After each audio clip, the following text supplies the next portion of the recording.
To Suri vlogs. என்னடா இவன் தனியாக நடந்து போயிட்டுருக்கான்னு பார்த்தீங்கன்னா, ஒரு ஒர்க்குக்காக வந்தோம். ஸோ அந்த ஒர்க்கை முடிச்சுட்டு சரி ரிட்டர்ன் போகும்போது சும்மா தானே இருக்கும், அப்படியே பீச் பக்கம் போயிட்டு போகலாம் அப்படின்னு வந்தேன். அண்ட் வர வழியிலேயே ஒரு பெரிய சம்பவங்க. ரோட்டில் ஒரு அண்ணாவும் ஒரு அக்காவும் அச்சுன்னு இருந்தாங்க.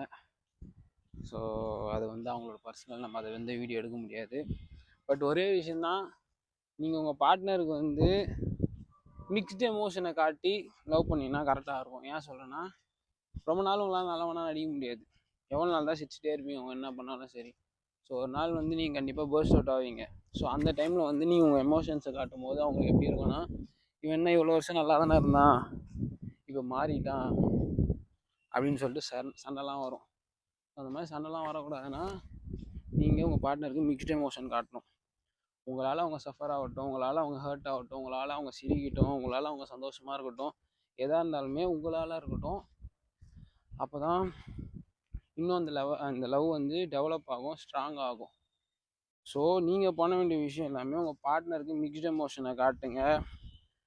இவனுக்கு இந்த சுச்சுவேஷனே இவன் இப்படி தான் இருப்பான், இவன் இப்படி தான் இருப்பான்றது உங்கள் பார்ட்னருக்கு தெரியட்டும்.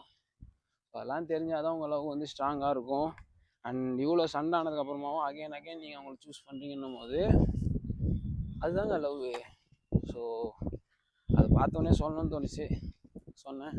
சும்மா பீச்சில் அப்படி போயிட்டு 9:30 மணி போல் சிஎம் விஜய் சார் வருவாராமே. ஸோ அதுவும் முடிஞ்சால் காட்டுறேன், பார்க்கலாம், வில் ட்ரை. அதாவது என்னன்னா, பீச்சுக்கு தனியாக வந்தாலே ஒரு மாதிரி பார்ப்பாங்க போல், கப்புள்ஸாக வந்தால் தான் சொல்ல மாட்டாங்க போல். எல்லாரும் அப்படியே ஆன்னு பார்க்குறாங்க, யாரா இவன் ஜோக்கர் தனியாக வந்துடுறான் அப்படின்னு பார்க்குறாங்க. தனியாக வந்தது ஏன் தப்பா? அதுவும் இல்லாமல் இங்கே நிறைய ஜோடி புறாக்கள் இருக்குது, பீச் ஓரம் ஜாலியாகிறாங்க, அதை நம்ம டிஸ்டர்ப் பண்ண முடியாது, சந்தோஷமாக இருக்கட்டும். பீச்சுக்கிட்ட வந்துட்டாங்க, தண்ணியை பார்த்தோன்னே சின்ன பையனாகிடுவாங்க யாராக இருந்தாலும்.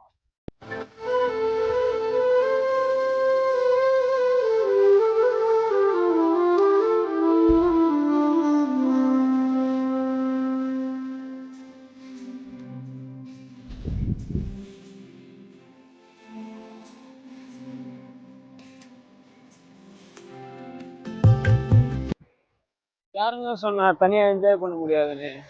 இந்த விளாக பாருங்க, நானா சும்மா ஜாலியாக தனியாக என்ஜாய் பண்ணுவேன். அலை வருது ஃப்ரெண்ட்ஸ், அப்பா ஜில்லுன்னு தண்ணி.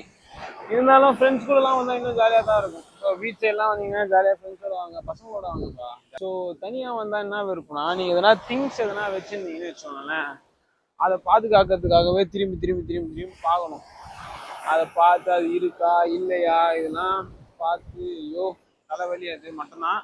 ஸோ என்னதான் என்ஜாய் பண்ணாலும் உங்கள் சேஃப்டியில் நீங்கள் கொஞ்சம் காஷியஸ் அதான் கண்ணு வச்சுங்க நீங்கள், அப்போ தான், இல்லாட்டி ரொம்ப கஷ்டம். ஸோ நாங்கள் பீச் டைமில் நைட் டைம்ஸ்லாம் வந்திருக்கோம். ஸோ நைட் டைமில் வரும்போது அந்த படகுல மீன் பிடிக்க போவாங்களே, ஸோ அவங்களாம் என்ன பண்ணுவாங்கன்னா, அந்த வலையெல்லாம் ரெடி பண்ணுறது அதெல்லாம் பண்ணும்போது அதில் மீன் மாட்டிகிட்டு இருக்கும். ஸோ அது மாதிரி நிறைய விஷயம்லாம் இருக்கும். அதை பார்க்கும்போதெல்லாம் கேட்டிருக்கோம், ஏன் பார்த்தீங்கன்னா டிராக்டர் போது சூப்பராக இருக்குல்ல. ஸோ அது மாதிரி நிறைய விஷயம் கேட்டிருக்கோம், லைக் எப்படி இது என்ன பண்ணுவீங்கன்னும் போது அவங்க நடுக்காட்டில் போயிட்டு அந்த நெட்டுலாம் கீழே அதெல்லாம் உள்ளே போட்டு அதில் தான் மீன் பிடிச்சி அதை எடுத்துகிட்டு வருவாங்களாம். ஸோ போகும்போதும் வரும்போதும் அவங்களுக்கு அவ்வளோ லைக் எப்படி சொல்கிறது, ஆபத்து அந்த மாதிரி. ஸோ சேஃப்டிலாம் நிறைய தாண்டி அதுக்காக தான் அவங்க போகிறாங்க. ஸோ நம்ம வாங்கி சாப்பிட்ற ஒரு மீனும் அது ரொம்ப ஈஸியாலாம் கிடைக்கிறது இல்லை அவங்களுக்கு. அது அவங்களோட ஒர்க்கு, அவங்க கஷ்டப்பட்டு தான் அவனை இதெல்லாம் சொல்ல. பட் ஸ்டில் இங்கே பார்க்கும்போது சொன்னேன் லைக் படகு இதெல்லாம் போகும்போது அவங்க லைஃப்பையே அவங்க ரிஸ்க் பண்ணி அவங்க போகிறாங்க. எதுக்காகனா அவங்க ஃபேமிலிக்காக மட்டும்தான். ஸோ ஒரு ஃபேமிலிக்காக எவ்வளோ கஷ்டப்படணுன்றது ரொம்ப உண்மைதான்.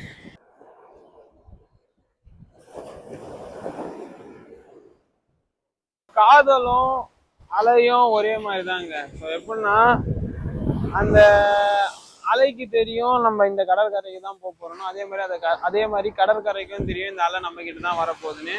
ஸோ அதே மாதிரி தான் நீங்கள் லவ் பண்ணுற பர்சன் நீங்கள் என்ன சண்டை போடுங்க, அச்சுன்னு சாவுங்க, பட் எண்ட் ஆஃப் தி டே அவங்கக்கிட்டே திருப்பி போய் சேர்ந்துருங்க. அதுதான் நல்லது, அதுதான் ஹெல்த்தியும் கூட.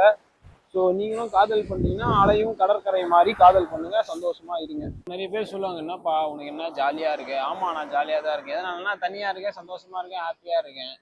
ஸோ நீங்களும் உங்களுக்கு அதுதான் சொல்றேன். சிங்கிளா இருந்தீங்கன்னு வச்சுக்கோங்களேன், நீங்க யாருக்கும் செலவு பண்ண தேவையில்ல, யாருக்கும் பிடிச்ச மாதிரி நீங்க வாழ தேவையில்ல, உங்களுக்கு பிடிச்ச மாதிரி வாழ்ந்துட்டு நீங்க போயிடலாம். ஸோ உங்களுக்கு நீங்க செலவு பண்ணலாம், உங்களை நீங்க கேர் பண்ணிக்கலாம், உங்களை நீங்க சந்தோஷப்படுத்திக்கலாம்.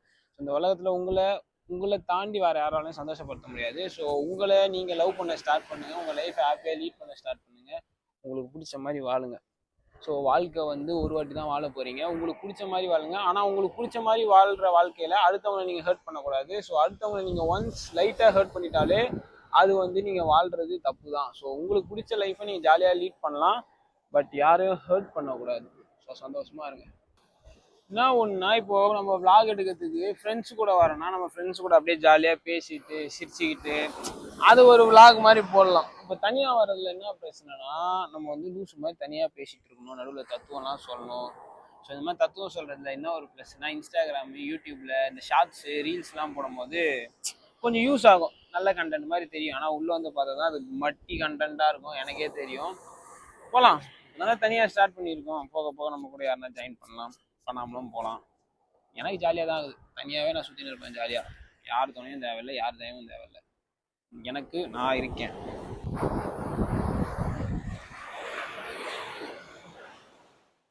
இப்போ பீச் விட்டு கிளம்பும் போது எனக்கு ஒரே ஒரு ஞாபகம் மட்டும் வந்து, சின்ன வயசில் நம்ம பீச்சு தண்ணியில் குளிக்கும் போது ஷார்ட்ஸோ ட்ரௌசரோ என்ன கருமமோ போட்டுன்னு சுற்றிட்டு இருப்போம். ஸோ அப்படியே தண்ணியோட தனியாக ஒன்று வச்சிருவோம்.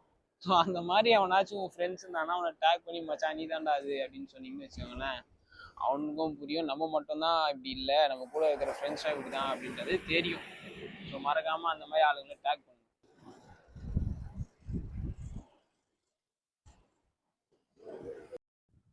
ஸோ உங்களுக்கும் பீச்லாம் வரணும்னா நீங்கள் தாராளமாக ஃப்ரெண்ட்ஸ் ஃபேமிலிக்குள்ளலாம் வரலாம், லவர்ஸ் கூடயும் வரலாம், அது உங்களோட தனிப்பட்ட இன்ட்ரெஸ்ட்டு.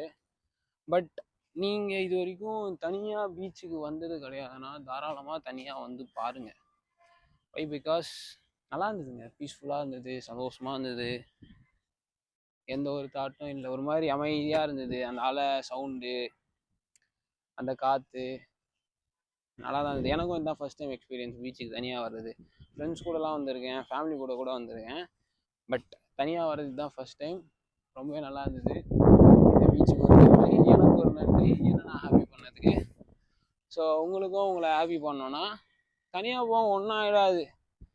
ஜஸ்ட் கோ எக்ஸ்ப்ளோர், புது புது விஷயம் கற்றுப்பீங்க, சந்தோஷமாக இருங்க, அவ்வளோதான். நமக்கு ஹார்ட்டு கொடுக்கறதுக்கு யாரும் இல்லை, அதனால் நம்ம என்ன பண்ண போகிறோம், அந்த ஹார்ட்டுக்குள்ளேயே போக போகிறோம்.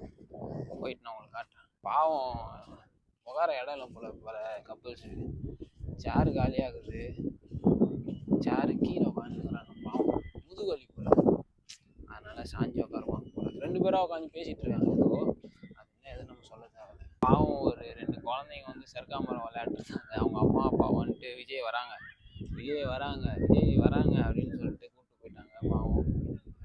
ஸோ பட் ஸ்டில் விஎஸ்எம் ஆறால, like I'm not a Vijay sir fan, அவர் கட்சி அப்படிலாம் கிடையாது, பட் ஸ்டில் விஎஸ் ஆரா. லைக் சின்ன சின்ன பசங்களுக்கு பிடிக்குது, பெரியவங்களுக்கு பிடிக்குது, எல்லாருமே பிடிக்குதுல்ல, அது நல்ல விஷயந்தான். ஸோ நானும் உங்களுக்கு பிடிக்கும் நினைக்கிறேன். ஸோ அதனால் நானும் போய் காட்டுறேன். இங்கே பார்த்தீங்களா, நான் ஜாலியாக சீசா விளையாண்டுருக்கேன், அது ஓடுறாங்க திருத்தா, பாவம் அந்த குழந்தைய ஓட விட்டுனுக்குறாங்க. ஐயோ ஐயோ.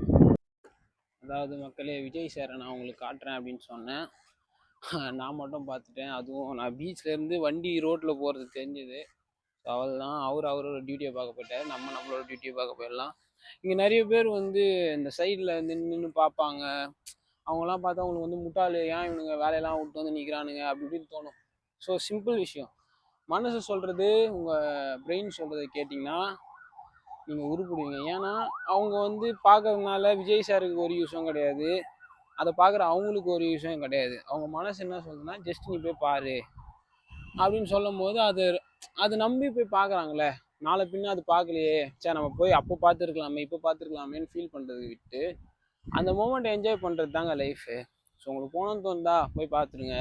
இந்த விஷயம் இல்லை, எந்த விஷயம் இருந்தாலும் சரி, உங்களுக்கு ஒரு விஷயம் பண்ணணும்னு தோணுதா தாராளமாக பண்ணுங்கள். ஒரு விஷயம் பண்ணாமல் விட்டுட்டு லேட்டாக அதை ரெக்ரெட் பண்ணுறது வந்து ரொம்ப கஷ்டமாக இருக்கும். அது வந்து உங்களுக்கு சந்தோஷம் தருதோ தரலையோ, உங்கள் மனசு வந்து பண்ணுறா அப்படின்னு தோணிடுச்சுன்னா இறங்கு கபிலா, நீ ஆடு கபிலா, இது நம்ம காலம்.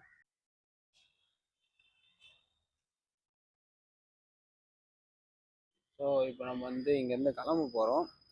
நம்ம வந்து போய் பார்ப்போம், அந்த சைடு போய் பார்ப்போம், என்ன நல்லா வரும், எவ்வளோ பேர் இருக்காங்க, அது எல்லாமே பார்க்கலாம். பார்த்துட்டு நான் உங்களுக்கு அப்டேட் பண்ணுறேன். அதாவது நீங்கள் வந்து இப்போ பீச்சுக்கு வந்தீங்க அப்படின்னா என்னெல்லாம் சுற்றி பார்க்கலாம்னு பார்த்தீங்கன்னா, ஃபஸ்ட்டு பீச்சை சுற்றி பார்க்கலாம். ஓகேவா? ஸோ பீச்சை சுற்றி பார்த்துட்டு அதுக்கப்புறம் பக்கத்துல லைட் ஹவுஸ் இருக்குது, லைட் ஹவுஸை சுற்றி பார்க்கலாம். ஸோ அங்கேருந்து இந்த பக்கம் வந்தீங்கன்னா உங்களுக்கு வந்து 2 கல்லாக இருக்கும் தெரியுமா, பாறை பாறையாக. ஸோ அந்த மாதிரி ஒரு வியூ இருக்குது. அதை வந்து நான் உங்களுக்கு அடுத்த ஒரு விளாகில் ஃப்ரெண்ட்ஸ் கூட போகும்போது நான் உங்களுக்கு கண்டிப்பாக காட்டுறேன். இன்னொரு விஷயம், சமாதிலாம் இருக்குது தெரியுமா, அறிஞர் அண்ணா, கலைஞர் அவர்கள், எம்ஜிஆர் அவர்கள், அம்மா, ஸோ இவங்களோட சமாதிலாம் இருக்கும். நீங்கள் அதெல்லாம் வந்து பார்க்கலாம். ஸோ ஃபேமிலியோடு வந்தீங்கன்னா ஒரு ஈவினிங் டைம் போல் வந்தீங்கன்னா சாப்பிட்டு வந்துட்டு நீங்கள் சுற்றி பார்த்துட்டு அந்த டயர்ட்லேயே வந்து ஸ்நாக்ஸ்லாம் வாங்கி சாப்பிட்டு அப்படியே கூட நீங்கள் பார்த்துட்டு தாராளமாக வீட்டுக்கு போகலாம். ஸோ இப்போ நான் நிற்கிற இடம், எனக்கு பின்னாடி வந்து தலைமைச் செயலகம் இருக்குது. ஸோ இந்த சைடில் வந்தேன், விஜய் சார் வந்து உள்ளே போயிட்டார் போல். ஸோ அதனால் என்னால் உங்களுக்கு காட்ட முடியல, அதுக்கு என்ன மன்னிச்சிடுங்க.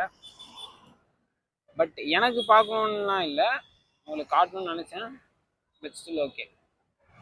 ஸோ உங்களை இது இப்போ போகிறவரில் சாப்பிட்டுக்கிட்டு நம்ம தெம்பா வீட்டுக்கு போகலாம்.